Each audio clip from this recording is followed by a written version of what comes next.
The school law of Sweden stipulates that Sweden has compulsory education for all children, an education that has to conform to the nationally set curriculum and teach the values dictated by the state.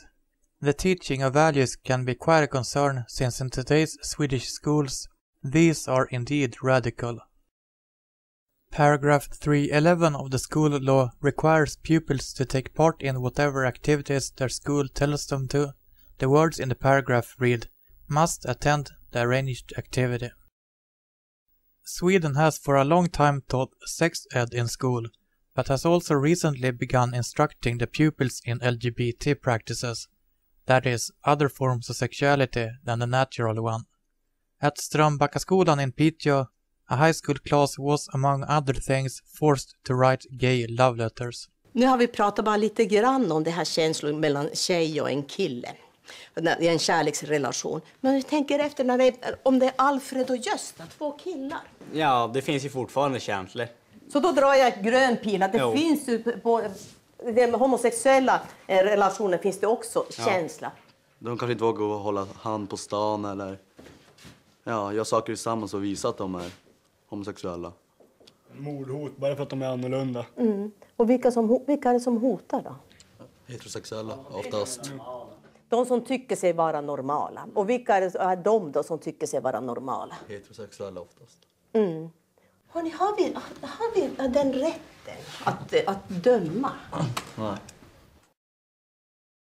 I guess the pupils learn that the way to get good grades is responding with the expected phrases. Next they were asked to write a poem about homosexual love.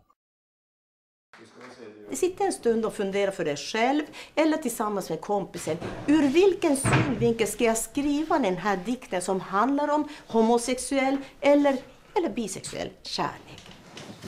Activities like these naturally clash with all established religions and the personal convictions of most people, yet the Swedish school system sees it as one of its tasks to teach values dictated by the state.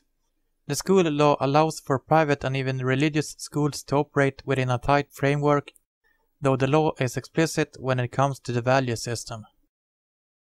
Paragraph 9.2 declares that these schools must still conform to the curriculum and values the public schools are subjected to.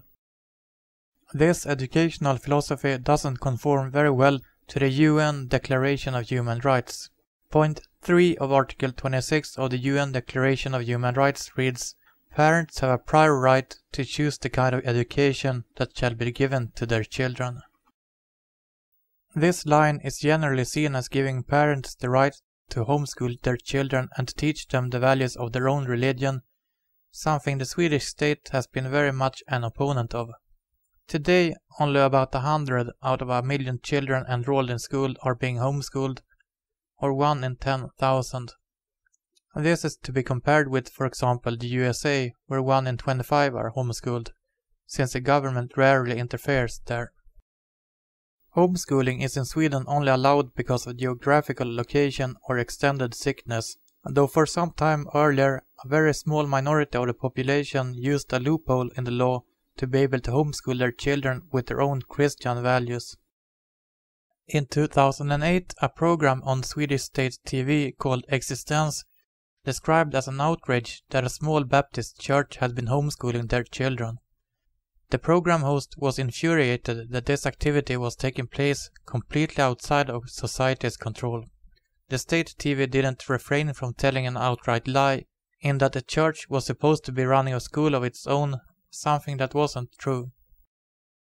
Minister of Education Jan Björklund said on the show he would make sure to change the school law so that there would be no loopholes for people that wanted to homeschool their children into their own religion or ideology. Swedish universities have little academic freedom compared to the rest of the Western world. Almost all colleges and universities in Sweden are publicly owned and answer to the state. Of exceptional importance is the fact that research at these universities is directly controlled by the state, which decides what fields to do research in. Popular research fields assigned by the Swedish state have been stem cell research and global warming. Academics who want to do research in areas not prioritized by the state get very little funds and are generally not able to do the research. The state also has the legal option to expel a student at these universities if one of 3 conditions are met. They suffer from a mental illness, abuse drugs, or commit serious crimes. Though it's probably unheard of in most of the Western world that the state has this direct option, it would not be that much of a problem if it wasn't for one thing. So-called hate speech is a crime in Sweden, and this law allows expelling someone who is found guilty of hate speech. The last few decades, performance in Swedish schools has plummeted. 24% of high school students don't graduate high school, while it's only about 10% in the USA. The Swedish rate is even higher than the one for Hispanics in the US. Over 10% of Swedish pupils entering elementary school never even become eligible for high school. Worth noting is also that the Swedish law doesn't permit gifted education. No one is allowed to be better than anyone else. Needless to say, this means that schooling can be very understimulating for highly intelligent children. Behavioral problems these children display as a result of their boredom lead to psychiatric diagnosis. In the end, their giftedness is considered more of a problem than an asset, since they don't fit into the standardized education.